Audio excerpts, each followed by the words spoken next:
nijibu tena baadhi ya hoja ambazo zimetolewa kwenye kikao, hasa ambazo zimeenda mpaka upande wa elimu, upande wa afya na sehemu nyingine.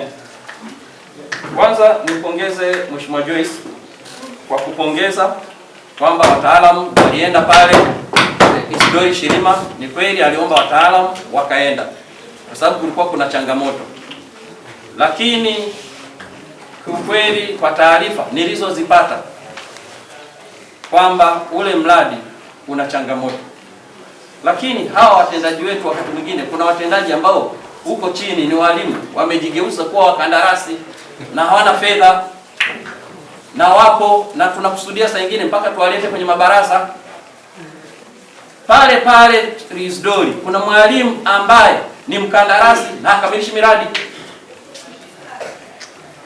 Sasa hili ni tatizo. Kwa hiyo lazima nyinyi kama baraza mtusaidie sisi halmashauri, na tunapoyapata haya mambo tukiyaleta, basi twende tukachukue hatua kwa ajili ya kuadhibiti hawa watu, la sivyo tutakuwa tunatupiana lawama kila kukicha. Lakini la madawati, nafikiri nilisema toka mwanzo kwamba sisi mwaka huu kwa kuanzia tumetengeneza madawati, viti na meza 1000 vya sekondari, lakini msingi tumetengeneza madawati ya msingi 500. Ukiacha yale ya mwaka jana wakati baraza linafungwa, haya ni mapya na mengine hapo yanaendelea kutengenezwa. Kwa hiyo tutakaa pamoja na kamati ya elimu kwa kushirikiana na wataalamu, tuone zile sehemu muhimu zenye uhitaji. Hatuwezi kuimaliza hili, halmashauri ni kubwa, mahitaji ni mengi kuliko tulicho nacho uwezo. Kwa hiyo lazima twende kwenye zile sehemu ambazo zina changamoto nyingi. Lakini Mheshimiwa Mwenyekiti, kuna la nyumba za walimu, vyoo na matundu. Mheshimiwa Mwenyekiti, kwa mwaka huu tu mpaka sasa zinahitajika zaidi ya milioni 500 kwa ajili ya kwenda kwenye matundu ya vyoo na kabla hata kuweka nyumba za walimu, na mpaka sasa tumepeleka zaidi ya milioni 180 kwa ajili ya matundu tu ya vyoo. Lakini Mheshimiwa Mwenyekiti, hili ni agizo la viongozi kitaifa, kwa hiyo baraza lazima lijue. PM kwa maana ya waziri mkuu alitoa maagizo, halmashauri zote hataki kusikia kilio cha nini, cha vyoo. Lakini sasa tukiangalia uhalisia ya halmashauri zetu hizi, tuna shule za msingi 132, tuna shule za sekondari 38. Je, ni kweli ukiangalia kwenye uhalisia wa shule zetu zile za msingi tunaweza kutoboa kwa bajeti hii? Kwa sababu fedha zetu nyingi tumezitengia kwenye mfuko wa elimu. Juzi hapa tumejaribu kugusa kwenye vitu, tulipiga hapa wote waheshimiwa, tulikuwa tukasema kwenye mfuko wa elimu kuna milioni kama 800 tu hivi. Hata ukigusa uanze kuwalipa walimu kama ambavyo imetolewa na serikali kuu kwamba walipe walimu hawa wa kujitolea, yaani ile milioni 800 inaisha na haibaki, kwa sababu walimu wanaojitolea kwenye mashule yetu sekondari wako 107, msingi wako 168. Kwa hiyo tunaona uhalisia. Kwa hiyo mimi ningeshauri hili baraza kuanzia kule kwenye kamati zetu pamoja na wataalamu, tuchakate yale maeneo ambayo ni muhimu na yana uhitaji, na mara zote nimekuwa nikilisema hivi, kuna wengine ambao wana nafuu kidogo. Kadri tukapokwenda hapa, huyu ana uhitaji wa vyoo tunapeleka, huyu ana uhitaji wa madarasa tunapeleka, itafikia hatua tutasimama vizuri. Lakini Mheshimiwa Mwenyekiti, sambamba na uhaba wa wafanyakazi hasa upande wa elimu sekondari na msingi, tunavyoendelea kwa sasa hivi kidogo changamoto iliyokuwepo huko nyuma, wakati watu wanakaa kwenye bajeti walikuwa hawaweki ikama ya watumishi. Kwa hiyo hamwezi kuletea watumishi, na hayo yalikuwa ni makosa ya wataalamu, sio nyinyi. Lakini hata sisi tulikuwa tunaenda kupitisha budget, inawezekana tulikuwa tunapitisha kibubusa. Kwa hiyo tunapopata fursa hizi kwenda huko, mfano tulivyoenda kwenye budget ya wafanyakazi, baadhi wengi tulikuwa tulali. Sisi tumekutana na mtu wa utumishi, ilikuwa saa 8 usiku, saa 8 usiku, na niwaambie kitu cha ajabu, tumeenda pale tumewakuta wakurugenzi wengine na watu wao kwa ajili tu ya kwenda kuomba. Tumetoka tumeenda mguu kwa mguu mpaka secretariat ya jina kwenda kuomba. Hawa wafanyakazi mnaowaona sasa hivi wanakuja, ilikuwa ni mwaka 23 24 ndio wanakuja, kwa sababu walikuwa hawakuwekwa. Tumepata walimu 50 ngapi wa msingi? 52 54 wameanza kuripoti leo.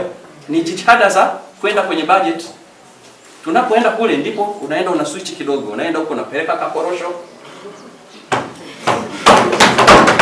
Kweli unapeleka kakorosho, unapeleka salamu, ndio kujuana kwenyewe. Lakini tumepata watu wafanyakazi wa afya. Sio kwa maana korosho, kwa maana ya hongo, usije kaelekana baya. Tunatengeneza nini? Mahusiano. Hata wewe, hata nyinyi wakati mwingine unanifuata mkurugenzi, mimi na changamoto, si ndio mahusiano? Anayelia sana ndiye anayefanyaje? Anayesikia. Kwa maana kilio, msiba huanza mfiwa, ndio ambali wakaja. Sasa wewe ukifiwa unalilia ndani, watu watakuja, watajua kuna msiba. Kwa hiyo iko hivyo. Kwa hiyo afya tumeanza kupokea wafanyakazi. Kwa mara ya kwanza tumepokea mpaka madaktari. Nafikiri haijafika karibia miaka hata 5 zaidi kama tumepata madaktari hapo. Wapo, tumepata idara ya afya, tumepata wafanyakazi wangapi mwezi uliopita? Bado wanaendelea kuja, kitu tulipata 8. Ila hata jana juzi kulikuja report pia. Na wametuambia watatuletea wafanyakazi kama walikuwa 30 au 24. Julai itakuwa 124. 124. Kwa hiyo ndugu zangu, waheshimiwa, tuendelee kufanya kazi ambazo sisi kama zipo ndani ya uwezo wa halmashauri tuzifanye, tuamue kwa pamoja.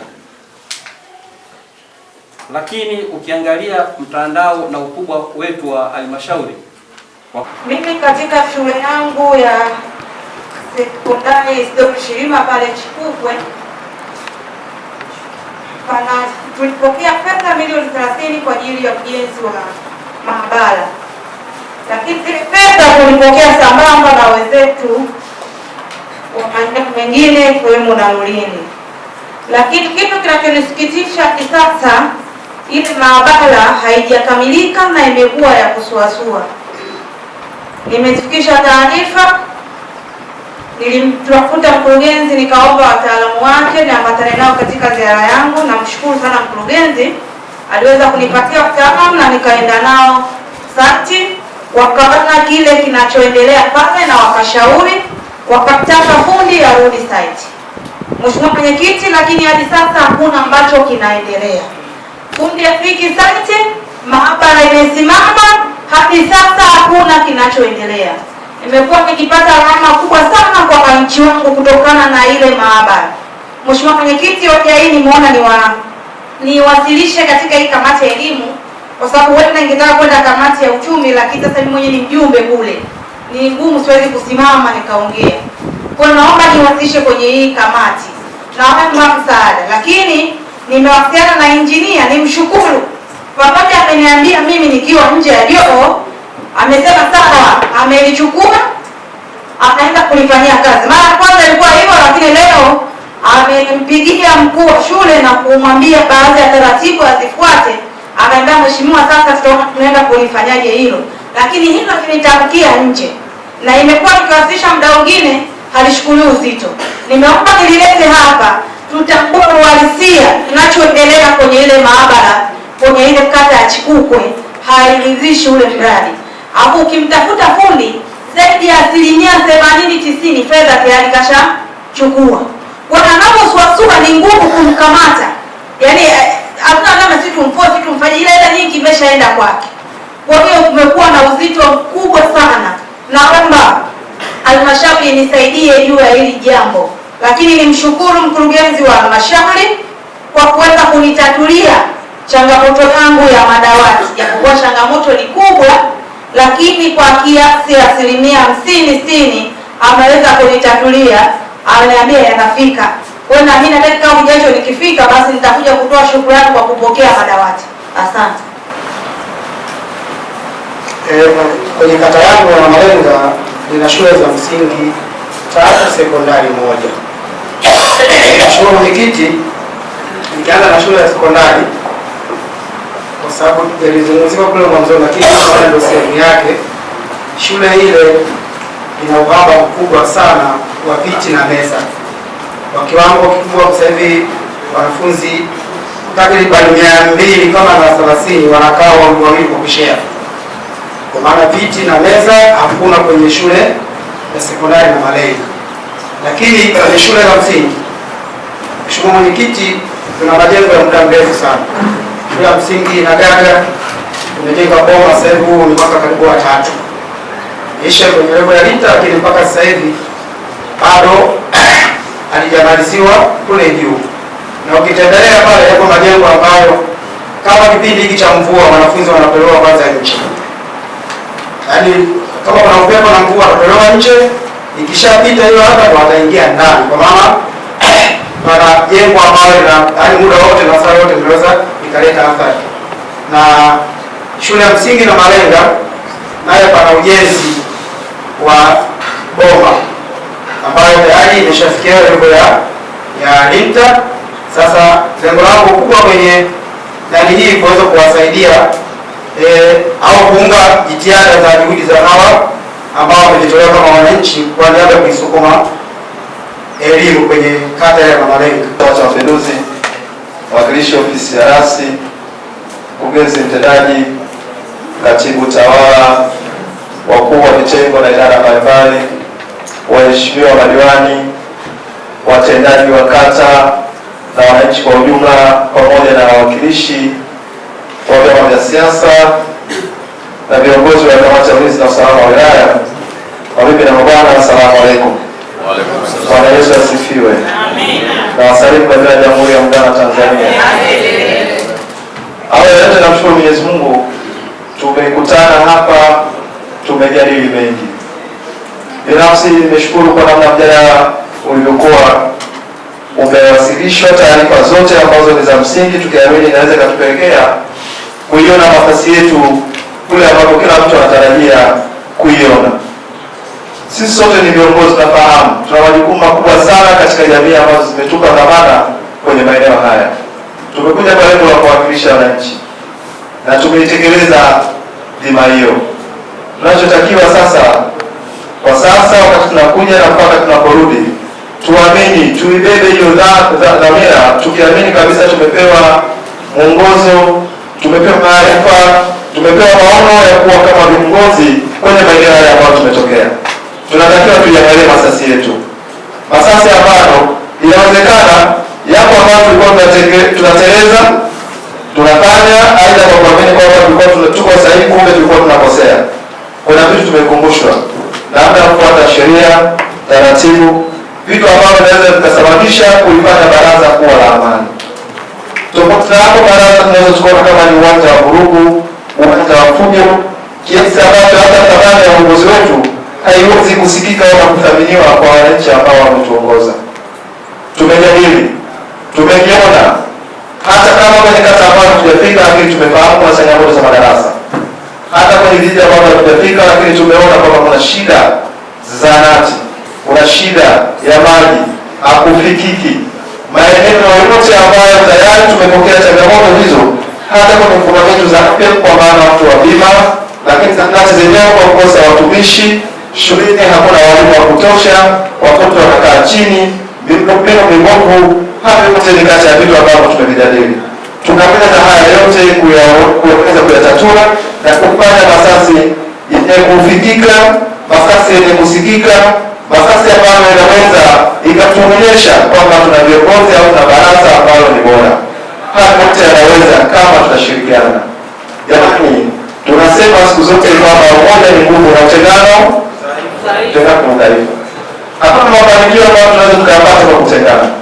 lakini ushauri pamoja, maamuzi ya pamoja ndiyo tunaweza kusababisha kuifanya Masasi kusonga mbele. Mipasuko haina maana, lakini tunapokaa kujadili hoja hizi, wakati mwingine tunafurahi tunapokosoana, tunaelekezana, lakini tushauriane katika yaliyo mema, tukiamini tunaweza tukaitoa Masasi kutoka hatua moja kwenye hatua nyingine. Sisi ni viongozi, wananchi wanategemea sana. Tuko katika kutekeleza maagizo ya serikali, lakini pia tunatekeleza maagizo ya wananchi pia. Wananchi wana imani na sisi. Tuondoke tukiamini tumewasilisha yale ya msingi, tumeamua kwa niaba yao maamuzi ambayo yataifanya Masasi kuwa imara, Masasi itang'ara sasa na hata kesho. Kwa kusema haya, muda umetutupa mkono. Hatuwezi kupoteza muda kwa kuzungumza mengi, lakini kwa ufupi niseme tu kikao hiki nikiahirisha, tutakutana wakati mwingine. Nimesikiliza sana mjadala. Nimegundua kwamba kuna shida sana sasa hivi kwenye shule za msingi. Vijiji vingi madarasa ni hoi. Vijiji vingi watoto wanasoma chini ya miti. Hayo yamepitwa wakati. Lakini kama kuna madarasa, madawati hakuna. Nyumba za walimu hakuna. Na hapo tunawapa kisingizio walimu wetu kutokaa katika eneo la shule. Sisi miaka ya nyuma tuliosoma mkoloni, walimu wote walikuwa wanakaa eneo la shule. Kwa hiyo elimu ilikuwa bora kwa sababu wakati wote walimu wapo wanawaongoza.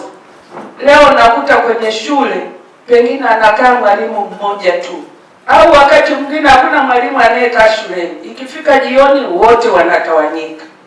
Naomba nishauri halmashauri, nimesikia mmeweka mchakato wa kubaini kero zilizopo kwenye maeneo yetu.